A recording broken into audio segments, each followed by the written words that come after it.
In Liar Liar, the game continues to happen, Astral, and as things are progressing, there's some disruption happening as the Doppleganger, you can tell by the red eyes there, is somehow able to transform into other people, other teams, and they think they're talking to a friend, and the next thing you know, she comes with a sword and starts slashing people and killing them, and killing teams off.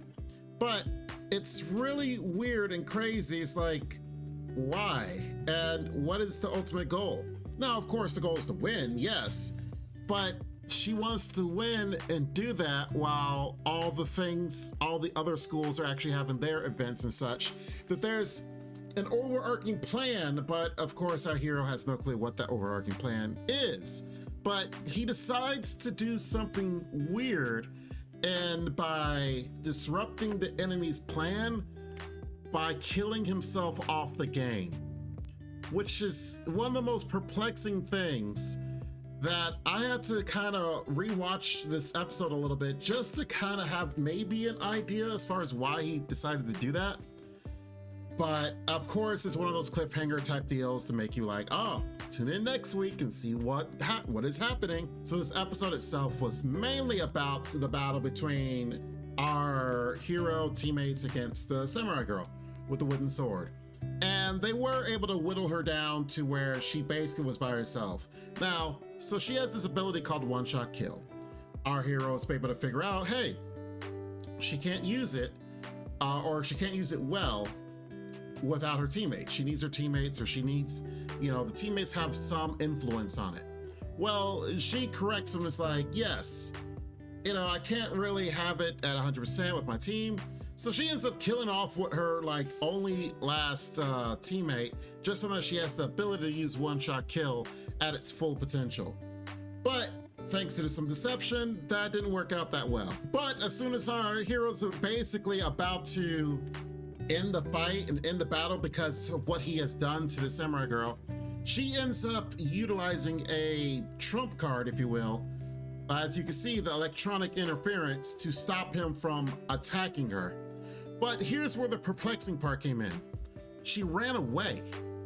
If it's 1v1 and she has him stuck for the most part, like he can't move for, it seemed like a second, maybe 2 seconds or whatnot, why didn't she finish him off? She could have just straight up finished him off and it's like, haha, and then, left. But instead, she just dips. So this is where the plan changed, or it seemed really weird that after this occurred, Shinohara was like, you know what? All right, here's what we're gonna do. And of course, they did the whole muted thing while you can't hear what he says. He says something to his team, and the next thing you know, he gets a gun and shoots himself. So it's like, he's eliminated? So there's one or two things I'm thinking here. One, he eliminated himself because there was some overarching plan to where to maybe keep him alive until the end of the game. Because if you actually look, right now, you can kind of see who's winning here. The school with the black all over the map is the one that is ran by the guy that tried to deceive the little devil. While our heroes have this little spot right there. That's basically all they have, which is barely anything. So my thinking is he killed himself off because somehow him being dead disrupts the enemy's plans, and that's why the samurai girl let it slip that she was kind of working under the Doppleganger's plan, if you will. My second idea is the fact that he didn't really kill himself, that he ended up killing like a clone of himself, because in day one there was the maid girl was able to not necessarily make a clone of herself, but basically she was able to sneak away and kind of be up behind him. So I don't know for sure if he's actually dead. He himself said, hey, this is actually going according to my plan. It's like, what plan is this that he has to die in order to do it, especially in a major game like this when you're not supposed to do that. Everyone's looking to him, and there was even a special announcement that he's dead to everyone. So I have no clue how this actually works, but like I said, it's kind of one of those things that, all right, tune in next week, find out. In the same bat time, same bat channel, if you will. So there's a lot of speculation in there, and wasn't really a lot of clues to try to clue you in order to find out for sure, but we'll find out in the future. Now, we were right about one thing. Last week, we were wondering why the girl just all of a sudden attacked this team when they were trying to do maybe some type of alliance of some sort. She just kind of just attacked willy-nilly. And we said that there was a reason behind it, and we'll know probably in the next episode. Well, it kind of told us here. Apparently, this guy, the guy that she ended up attacking, was about to sneakily attack them with a magic blast of some sort. That the MC had to apparently slow down the video to 1/10 of a second to even see that the enemy was doing these signs behind his back.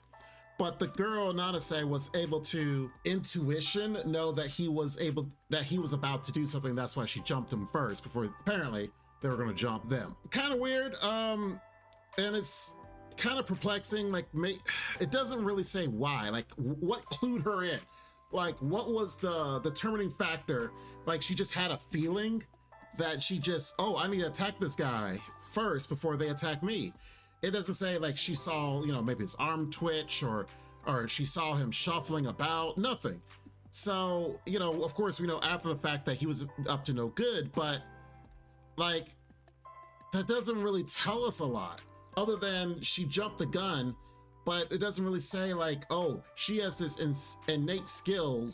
They haven't said anything. Like, all they had to say is the president of the school, because they were growing up, he could just say, oh yeah, when we were young, Nanase has this intuition about her that whenever we were growing up, she was very observant. She's able to see things, or she's able to know things naturally. None of that. It's just all of a sudden just started attacking, and then, oh, after the fact, she was right. But it still doesn't tell us what clued her in as far as how she would know. Like, they don't say she has a special ability.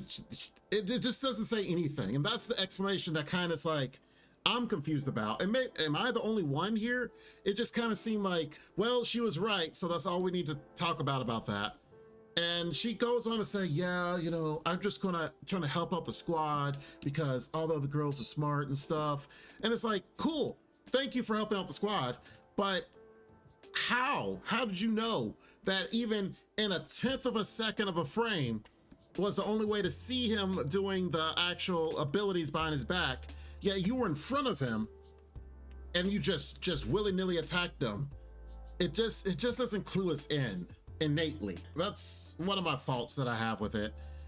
And I knew that it's going to tell us why, but it just doesn't, I guess, fully tell us, is probably my main complaint. And finally, my biggest complaint about this episode, and it's not necessarily the episode's fault because it has to be written like this, but with the doppelganger coming around, a lot of people are suspecting other people. So it's like, okay, cool. There's this disruption happening where the teams that had a lot of trust and the game was going to be played normally, now this doppelganger has thrown everything into the mix, and teammates suspect other teammates, and there's a lot of trust issues in this team-based game with all the other teams, which allows the black squad to actually start winning more territory. Well, same thing happened to our team. They just basically boiled it down to, oh, we will just do nothing more than make sure we keep seeing each other.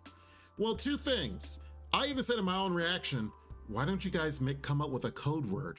You literally could just be like, all right, here is our password, here's our code word. If we get separated or we can't see each other, literally the next time we see each other, you say a certain word. Solves the problem. Literally solves the problem.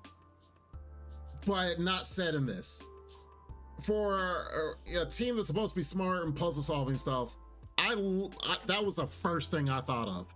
And I'm like, okay, they decided not to do that. Oh, sure. And then the second thing is the cloud of smoke comes and disrupt the president and his childhood friend, the girl in blonde, and they yell at each other to the point that they were saying they're not going to play in the afternoon game because there's games in the morning and there's games at night. And they actually didn't show up. I was floored because I know in real life, if my teammates are being disruptive and to where they're arguing and bickering, oh, you showing up. This is like everything is on the line and you're, oh, because you guys are just mad at each other and don't trust each other, it's better for the team if you just don't appear in the game and we have the potential of losing. It's like, it's a 5-man squad and 2 of my squad mates are deciding to leave. Oh no, you playing in this game, dang it. I don't care if you gotta sell this beef, you getting locked in a room, you guys are talking it out, whatever needs to be done. We playing this game because it's important, you know, stuff is on the line. Whatever beef you two have, you need to squash it now and we need to get on this field and let's play. Because it was just childish, like, oh, I'm mad at you. Well, I'm mad at you too. We're not gonna play tomorrow, but we're not gonna play later. So with a handicap, you guys figure it out. What? That was the most asinine and weirdest thing I saw and heard.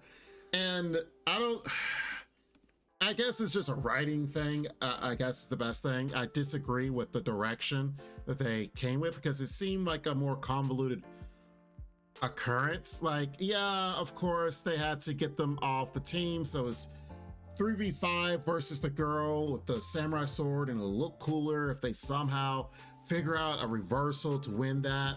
Yeah, but it just didn't feel real. Like, it just didn't feel like in a real life situation that would really happen in a team, even if there was disagreements. I don't know. And like I said, it could just be me. Tell me in the comments, because maybe I'm the one that's wrong in this, that maybe you guys have had things on the line and you just couldn't get along with someone, so you would jeopardize the rest of the team from winning, whether it's money or whatever, in a tournament just because you had to argue with someone. I don't see it. You know, you guys can say I'm wrong, but I don't see it.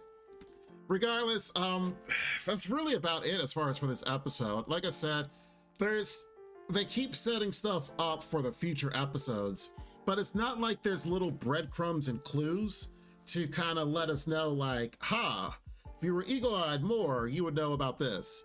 I kind of already said what I think and speculate, but there's really nothing definitive that kind of tells us, oh, that's why he did it.